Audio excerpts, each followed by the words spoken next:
Hello guys, आपका genius education में एक बार आपका फिर से स्वागत है। आज हम करने वाले हमारा टॉपिक का नाम है experiment for carbohydrates, experiment for fats और प्रोटीन। यानी कि एक्सपेरिमेंट फॉर फैट्स और प्रोटीन, इसकी मैंने वीडियो ऑलरेडी अपलोड कर दी है। ठीक है, आज जो हमारा टॉपिक है उस टॉपिक का नाम है carbohydrate for experiment for carbohydrates, यानी कि जो कार्बोहाइड्रेट के लिए परीक्षण। एक्सपेरिमेंट मतलब क्या होता है? परीक्षण होता है। तो हम पढ़ेंगे फैट्स और प्रोटीन के बारे में, कैसे कैसे परफॉर्म करते हैं, क्या क्या हमें इक्विपमेंट यानी कौन कौन से सामान चाहिए, कौन कौन से मटेरियल चाहिए, कैसे परफॉर्म करते हैं, और कैसे कैसे किया जाता है, वो मैंने अच्छे से एक्सप्लेन कर दिया है फैट्स और प्रोटीन के बारे में। आज हमारा है कार्बोहाइड्रेट के बारे में, एक्सपेरिमेंट कैसे परफॉर्म करते हैं वो हम जानने वाले हैं। हम इसके अंदर पढ़ेंगे कि कार्बोहाइड्रेट हमें कैसे पता चलेगा किसी भोजन के अंदर कार्बोहाइड्रेट प्रेजेंट है। फिर हम पढ़ेंगे इसमें कौन कौन से हमें केमिकल चाहिए, कौन कौन से हमें केमिकल चाहिए, कौन कौन से केमिकल चाहिए, कौन कौन से हमें मटेरियल्स चाहिए यानी कि पदार्थ चाहिए, और कौन कौन से हमें इक्विपमेंट चाहिए।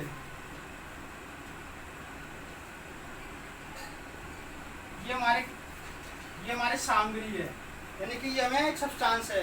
कार्बोहाइड्रेट का एक्सपेरिमेंट परफॉर्म करने के लिए हमें कौन कौन से केमिकल की रिक्वायरमेंट पड़ेगी, आवश्यकता पड़ेगी, हमें कौन कौन से मटेरियल चाहिए, हमें कौन कौन से इक्विपमेंट चाहिए। कौन से इक्विपमेंट? साइंस लैब वाले इक्विपमेंट, यानी कि जो साइंस लैब में हम एक्सपेरिमेंट के दौरान जो हम क्या नाम है इक्विपमेंट इस्तेमाल करते हैं, उन्हें हमें पता करना है कौन कौन से इक्विपमेंट की ज़रूरत पड़ती है। चलो हम सबसे पहले देखते हैं कि ये एक्सपेरिमेंट किस पे परफॉर्म करते हैं। स्टार्ट करते हैं। जो हमारा एक्सपेरिमेंट है कार्बोहाइड्रेट का, जो ये एक्सपेरिमेंट है कार्बोहाइड्रेट का, आप ये किसी भी भोजन के ऊपर कर सकते हो, चाहे वो कच्चा भोजन हो और चाहे वो पका हुआ भोजन हो। तो सबसे पहले आपको एक बात याद रखनी है, जो एक्सपेरिमेंट फॉर कार्बोहाइड्रेट यानी कि जो कार्बोहाइड्रेट का एक्सपेरिमेंट है, कार्बोहाइड्रेट का परीक्षण है, वो एक्सपेरिमेंट आप किसी भोजन के ऊपर कर सकते हो, चाहे वो पका हुआ भोजन हो और चाहे वो कच्चा हुआ भोजन हो। यानी कि चाहे वो खाना बना लिया हो भोजन को, चाहे वो कच्ची सामग्री हो, ये एक्सपेरिमेंट दोनों के ऊपर हम परफॉर्म कर सकते हैं। तो पहली बात याद रखनी है, जो कार्बोहाइड्रेट का एक्सपेरिमेंट है वो दोनों भोजन के ऊपर किया जा सकता है, चाहे वो कच्चा भोजन हो और चाहे वो पका हुआ भोजन हो। आपको ये बात याद रखनी है। तो मैंने क्या बताया, कार्बोहाइड्रेट का एक्सपेरिमेंट किस भोजन के ऊपर कर सकते हैं? कच्चे भोजन कर सकते हो और पके हुए भोजन पे कर सकते हो। अब सबसे पहले अब किस भोजन के ऊपर एक्सपेरिमेंट किया जा सकता है? तो मैंने बोला कोई भी जो भोजन है जिसको हम खाते हैं, आप उसके अंदर ये एक्सपेरिमेंट परफॉर्म कर सकते हो। एक्सपेरिमेंट क्या होता है? मैंने बताया था कि कोई भी काम जो इंसान अपने हाथों से करता है, यानी कि अपने हाथों से परफॉर्म करता है, उसको हमने बोला था एक्सपेरिमेंट बोला था। अब भोजन कोई भी ले सकते हो। मैं यहाँ पे जो एक्सपेरिमेंट करने जा रहा हूँ उस भोजन का नाम है हमारा पोटैटो।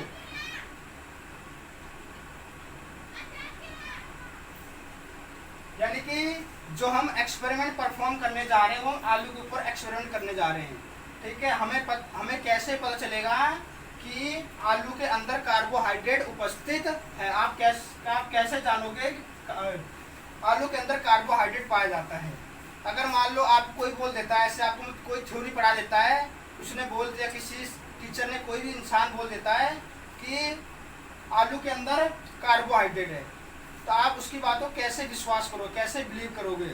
ठीक है, तो आपने बता दिया पर आपको आइडिया नहीं है, तो उसको मतलब बिल्कुल प्रैक्टिकल जानने के लिए हम ये एक्सपेरिमेंट परफॉर्म कर रहे हैं। क्या सच में ही जो आलू के अंदर, पोटैटो के अंदर कार्बोहाइड्रेट पाया जाता है या नहीं पाया जाता है? तो हमने भोजन कौन सा लिया है? पोटैटो लिया है। तो आप किसी प्रकार का भोजन ले सकते हो।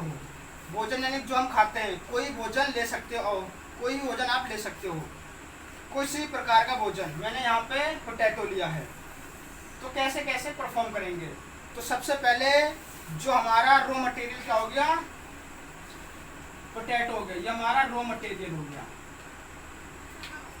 रॉ मटेरियल का मतलब क्या होता है? कच्ची सामग्री। रॉ का मतलब क्या होता है? कच्चा। मटेरियल मतलब क्या होता है? सामान या पदार्थ। तो मैंने क्या है? कच्ची सामग्री ली, मैंने कच्चा आलू लिया, मैंने पोटैटो ले लिया है। उसके बाद मुझे कौन कौन से इक्विपमेंट चाहिए? सबसे पहले मुझे टेस्ट ट्यूब चाहिए, 2 टेस्ट ट्यूब। इसका नाम दिया टेस्ट ट्यूब ए, इसका नाम दिया टेस्ट ट्यूब बी। हिंदी बोलते हैं टेस्ट ट्यूब को परखनीली। और हमारे पास ये आयोडीन की बोतल है, और हमारे ये 2 केमिकल हैं, जिसका नाम है कॉपर सल्फेट और दूसरा है कॉस्टिक सोडा। ये वाली जो बोतल, इसके अंदर क्या कॉपर सल्फेट भरा हुआ है, और जो ये वाली बोतल इसके अंदर कॉस्टिक सोडा भरा हुआ है, और जो ये वाली बोतल है इसके अंदर आयोडीन भरा हुआ है। और ये हमारा क्या है? टेस्ट ट्यूब है। और हमें एक इक्विपमेंट और चाहिए जिसका नाम है ड्रॉपर। ये हमारा ड्रॉपर है।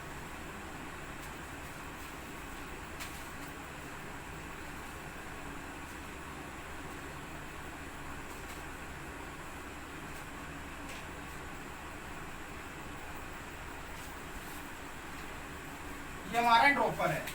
तो कौन कौन से आपको इक्विपमेंट चाहिए साइंस लैब में? जब आप साइंस लैब में जाओगे तो वहाँ पे आपको कौन कौन से इक्विपमेंट की आवश्यकता पड़ेगी। तो मैं बता रहा हूँ आपसे कौन कौन से इक्विपमेंट आपको याद रखने हैं। पहला है ड्रॉपर, एक ड्रॉपर आपके पास होना चाहिए। दूसरा क्या होना चाहिए? 2 टेस्ट ट्यूब होनी चाहिए, परखनीली होनी चाहिए, 2 टेस्ट ट्यूब होनी चाहिए, एक ड्रॉपर होना चाहिए, आयोडीन की बोतल होनी चाहिए, कॉपर सल्फेट होना चाहिए, और कॉस्टिक सोडा होना चाहिए। ये हमारे सारे क्या हैं? इक्विपमेंट हैं। तो मैं दोबारा एक बार रिपीट कर देता हूँ। इक्विपमेंट,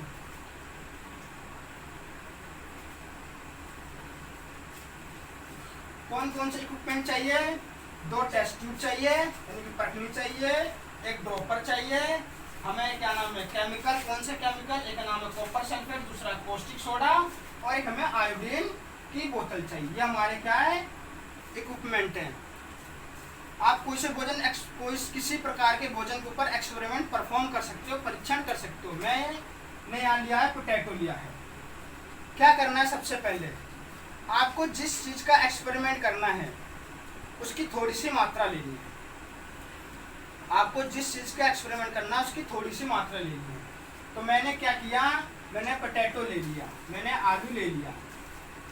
तो मैंने क्या है? एक मेरे पास ये प्लेट है, इस प्लेट मैंने आलू रख लिया, और इस आलू को मैंने क्या किया? 2 टुकड़े कर दिए, 2 पीस कर दिए। एक पीस ये रहा और दूसरा पीस ये रहा। ये हमारे क्या है? ये पोटैटो है, यानी कि आलू है। इसको मैंने 2 टुकड़े कर दिए, एक मैंने प्लेट पे रख दिया। उसके बाद क्या करना है? आपको परखनीली लेनी है। परखनीली में क्या करना है कि कॉपर सल्फेट की 2 बूंद, कॉपर सल्फेट की 2 बूंद ड्रॉपर की सहायता से परखनीली ए में डाल देनी है। तो क्या किया मैंने? ये मान लो मेरे पास ड्रॉपर है, ये ड्रॉपर लिया और इस कॉपर सल्फेट में ऐसे डाल दिया। जब ये इसको हम दबाएंगे, प्रेस करेंगे, ये क्या होता है? ये हमारा रबड़ होता है। ये रबड़ होता है, उसको हम ऐसे दबाते हैं तो जो इसके अंदर कॉपर सल्फेट होता है ये सक कर लेता है, उसको अपनी ओर सोख लेता है, खींच लेता है। तो ये मान लो ड्रॉपर है, इस ड्रॉपर को मैंने कॉपर सल्फेट में डाला ऐसे, इसको मैंने ऐसे प्रेस किया, लेके दबाया, तो जो कॉपर सल्फेट इसके अंदर भर जाएगा। फिर मैंने क्या किया? परखनीली ए में कॉपर सल्फेट की 2 बूंद डाल देंगे, हल्का स्पर्श करना है, 1 और 2 बूंद इसके अंदर आ जाएगी। ये 2 बूंद आ गई, मैंने यहाँ पे हमारी 2 बूंद आ गई। उसके बाद फिर ड्रॉपर को साइड, मैंने ड्रॉपर को खाली कर देना है, अब इसके अंदर कॉपर सल्फेट नहीं होना चाहिए। कितनी बूंद लेनी है? कॉपर सल्फेट की 2 बूंद। कैसे लोगे? ड्रॉपर की सहायता से 2 बूंद परखनीली ए में डाल देना है। उसके बाद क्या करोगे? इसी ड्रॉपर की सहायता से, ये ड्रॉपर के अंदर कॉपर सल्फेट नहीं होना चाहिए, बिल्कुल साफ होना चाहिए। फिर इसी ड्रॉपर की सहायता से ऐसे ड्रॉपर लिया और इस कॉस्टिक, हमारा कॉस्टिक सोडा है, इस कॉस्टिक सोडा के अंदर ऐसे मैंने बोतल को रखा और ऐसे मैंने इसको प्रेस किया, ऐसे दबा दिया। इस ड्रॉपर में कॉस्टिक सोडा भर जाएगा। फिर क्या करना है? परखनीली ए में 10 बूंद कॉस्टिक सोडा डाल देनी। इस बूंद इसके अंदर परखनीली में डाल देना टेस्ट में डाल दिया। तो जो हमारा इस टेस्ट ट्यूब के अंदर क्या क्या आ गया है, कौन कौन से केमिकल, एक तो आ गया है कोस्टिक सोडा, और क्या ऐड इसके अंदर ऐड हो गया हमारा कॉपर सल्फेट।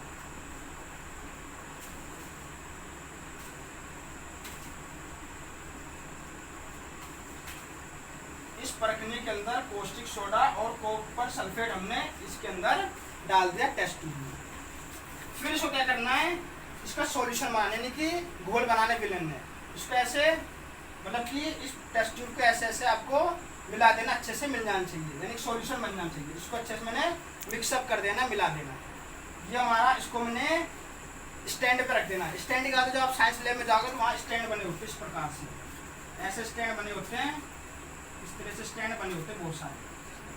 तो स्टैंड के ऊपर क्या करना है आपको, ये टेस्ट ट्यूब डाल देंगे, अच्छे से मिला दिया। उसके बाद क्या करना है, इसको मैंने यहाँ पे रख दिया। फिर टेस्ट ट्यूब ए में क्या है हमारा, कॉस्टिक सोडा और कॉपर सल्फेट क्या है, सॉल्यूशन है। टेस्ट ट्यूब ए में यानी प्रखनली ए में कॉस्टिक सोडा और कॉपर सल्फेट क्या है, सॉल्यूशन बनाया है। ये हमारा सॉल्यूशन है, यानी कि विलयन है। विलयन मतलब सॉल्यूशन। टेस्ट ट्यूब ए में किसका सॉल्यूशन है, कॉस्टिक सोडा और कॉपर सल्फेट का सॉल्यूशन है। कैसे किया वो मैंने बता दिया। कॉपर सल्फेट की 10 बूंद और कॉस्टिक सोडा की 2 बूंद, इसको आपस में अच्छे से मैंने ऐसे शेक करके मिला दिया और हमने एक टेस्ट ट्यूब में रख दिया, टेस्ट ट्यूब ए में। उसके बाद क्या करना है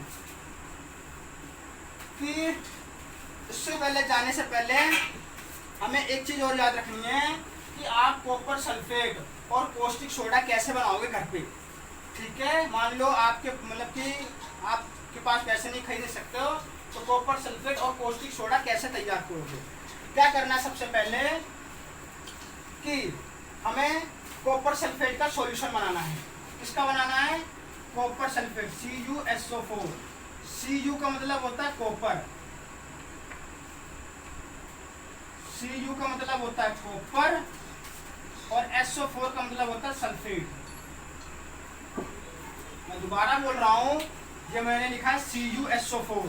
तो Cu का मतलब होता है कॉपर और सल्फेट का मतलब होता है SO4। तो मुझे कॉपर सल्फेट क्या बनाना है, सॉल्यूशन बनाना है, विलयन बनाना है। कैसे सॉल्यूशन को हम तैयार करेंगे, तो कॉपर सल्फेट का सॉल्यूशन कैसे बनाएंगे, आपको क्या करना है, 10 मिलीलीटर पानी लेना है। क्या करना है आपको, 10 मिलीलीटर पानी लेना है। मैंने क्या किया, 10 मिलीलीटर पानी लिया है, यानी कि वाटर लिया है, और 2 ग्राम कॉपर सल्फेट लेना है। क्या लेना है, 2 ग्राम कॉपर सल्फेट लेना है। तो मैंने प्लस 2 ग्राम, G मतलब ग्राम, CuSO4, Cu मतलब कॉपर, SO4 मतलब सल्फेट, कॉपर सल्फेट। अगर मैं 100 ml ऑफ वाटर, यानी कि 100 मिलीलीटर मैंने पानी लिया और 2 ग्राम मैंने कॉपर सल्फेट लिया, इन दोनों को मैं आपस में मिला देता हूँ, अच्छे से शेक कर देता हूँ, अच्छे से मिला देता हूँ, तो हमारा क्या बन जाएगा, CuSO4 का सॉल्यूशन बन जाएगा, कॉपर सल्फेट का सॉल्यूशन तैयार हो जाएगा।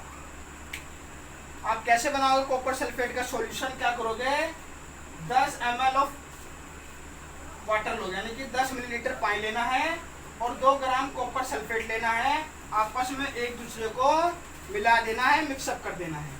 जब आप इन दोनों को मिला दोगे तो आपका एक सॉल्यूशन तैयार हो जाएगा। कौन सॉल्यूशन बनेगा, कॉपर सल्फेट का सॉल्यूशन, यानी कॉपर सल्फेट का विलयन बनेगा। विलयन मतलब होता है सॉल्यूशन।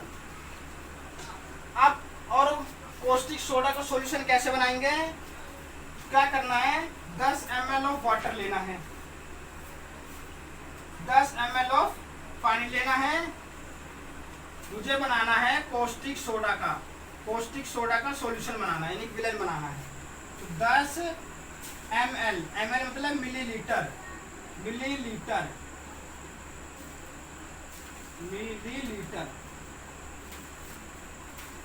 100 ml मिलीलीटर प्लस और कोस्टिक सोडा,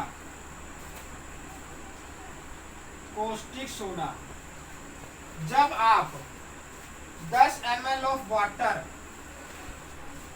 यानी कि 10 नहीं बोलेंगे सॉरी, 100 ml ऑफ वाटर, यानी कि जो पानी की मात्रा कितनी रहेगी, 100 मिलीलीटर रहेगी, और उसके अंदर 2 ग्राम कोस्टिक सोडा को आपस में आप मिला दोगे तो आपका कोस्टिक सोडा का सॉल्यूशन बन जाएगा।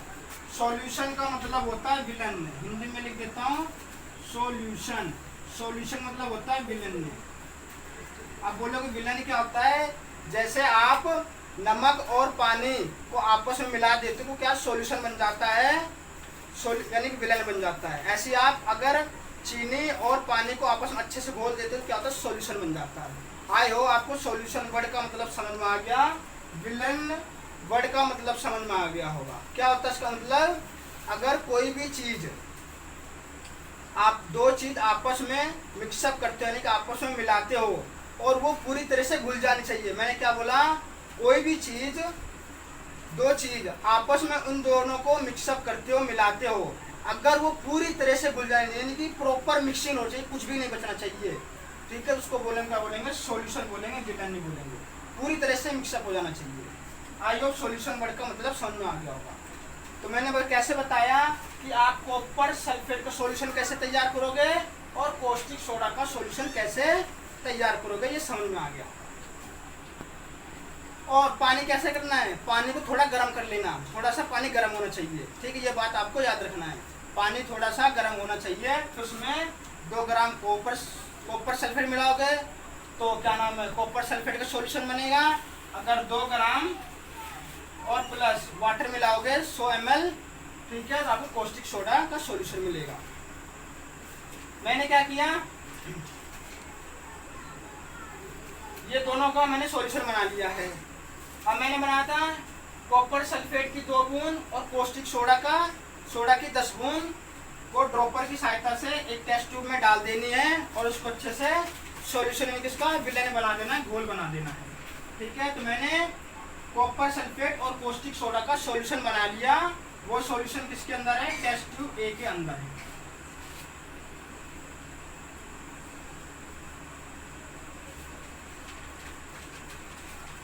टेस्ट ट्यूब ए में क्या है, टेस्ट ट्यूब ए में हमारा कोस्टिक सोडा प्लस कॉपर सल्फेट, इन दोनों का क्या है, सॉल्यूशन है, यानी कि विलन है। इसको एक मैंने स्टैंड ए पर रख दिया। फिर क्या करना है, ड्रॉपर की सहायता से आपको आयोडीन की बोतल में से 2 या 3 बूंद, आयोडीन की बोतल में से 2 या 3 बूंद, कितनी, 2 या 3 बूंद, 2 या 3 बूंद आपको इसमें टेस्ट ट्यूब ए यानी प्रकनली ए में आयोडीन की इसमें डालना है। मैंने क्या किया था, एक और छोटी गलती हो गई मैंने बताने में, कि मैंने टेस्ट ट्यूब ए में कोस्टिक सोडा और कॉपर सल्फेट का सॉल्यूशन बना लिया, इसको मैंने टेस्ट ट्यूब ए में रख दिया। फिर जो हमने प्लेट में क्या रखा था, हमने आलू काट के रख रखे थे, ये मान लो आलू थे। इस आलू के ऊपर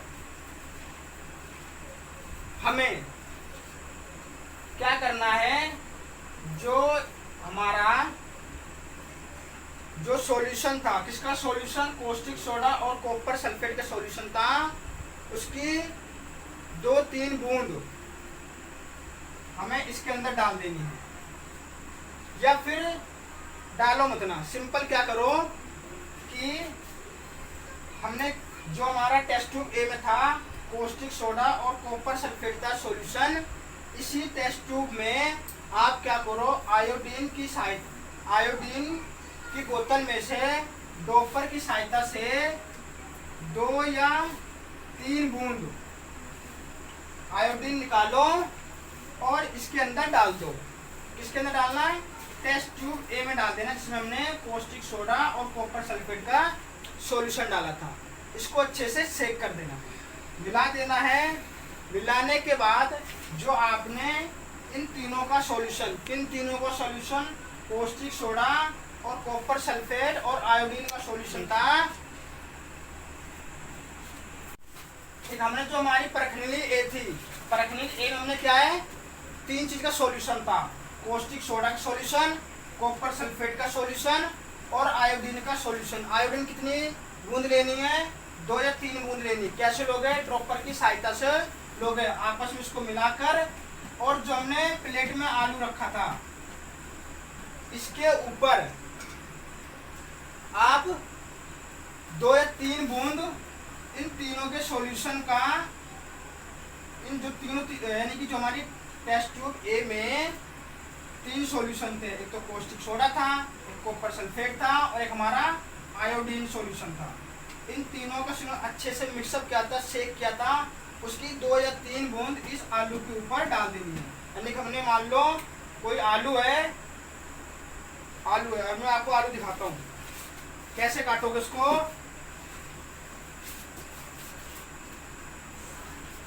मान लो ये आलू है, ये आलू है, तो इस आलू को आप ऐसे काट देना, इस आलू को आप काट देना और काटने के बाद इसके 2 टुकड़े हो जाएंगे। ठीक है, आलू को आप कैसे काटना वो बता देता आपको।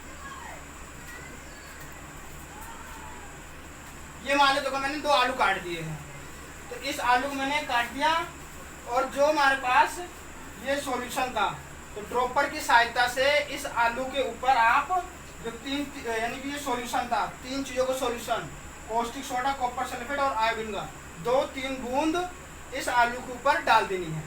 अब इस आलू कलर आपको कैसा दिख रहा है?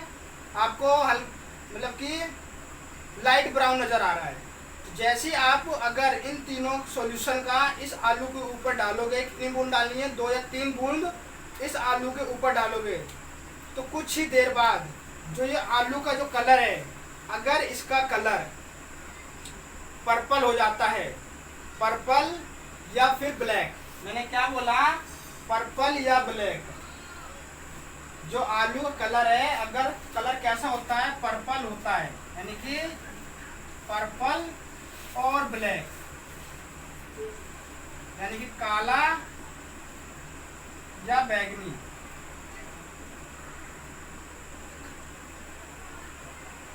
अगर जो आपने ये आलू काटा था, इस आलू के ऊपर जो इन 3 का सॉल्यूशन 2 या 3 बूंद डाली, अगर ये आलू का भी कलर कैसा था? इन तीनों का सॉल्यूशन डालने से पहले लाइट ब्राउन है। जैसे इन 2-3 बूंद डालोगे इस आलू के ऊपर, तो जो इस आलू का जो कलर है, अगर या तो पर्पल हो जाता है या फिर ब्लैक हो जाता है, तो आप समझ जाना कि इसके अंदर क्या उपस्थित है? कार्बोहाइड्रेट उपस्थित है। अगर इसका कलर पर्पल और ब्लैक यानी काला और बैंगनी नहीं होता है, तो इसके अंदर कार्बोहाइड्रेट उपस्थित नहीं है। ठीक, आपको ये एक्सपेरिमेंट इस प्रकार से परफॉर्म करना है। और जाते जाते आपसे एक बात और कहनी है कि मैंने आपको शुरू में बताना चाहिए था, मैंने एक चीज़ नहीं बताई। जो कार्बोहाइड्रेट होते हैं वो क्या होते हैं? बहुत प्रकार के होते हैं। ठीक है, डिफरेंट टाइप ऑफ कार्बोहाइड्रेट होते हैं। पर जो हमारा भोजन यानी हमारे भोजन के अंदर जो कार्बोहाइड्रेट मेनली 2 प्रकार के होते हैं। एक क्या होता है? एक तो शुगर होता है और स्टार्च होता है। शुगर और स्टार्च को बोलते हैं, शुगर और स्टार्च, ये 2 चीज इसके अंदर पाई जाती हैं। यानी स्टार्च बोले तो हिंदी में मंड, ठीक है। शुगर आपको पता है चीनी। तो यानी कि जो हमारा भोजन है उसके अंदर हम 2 कार्बोहाइड्रेट पाए जाते हैं, एक तो स्टार्च होता है और दूसरा शुगर होता है। तो मैं दोबारा बोल देता हूँ कि जो कार्बोहाइड्रेट है, डिफरेंट टाइप ऑफ कार्बोहाइड्रेट मतलब अवेलेबल हैं। पर जो हमारे भोजन के अंदर जो कार्बोहाइड्रेट है मेनली 2 प्रकार के पाए जाते हैं। हमारे भोजन के अंदर मेनली 2 प्रकार के कार्बोहाइड्रेट पाए जाते हैं, एक तो शुगर होता है और स्टार्च होता है, यानी कि स्टार्च को हिंदी बोलते हैं मंड।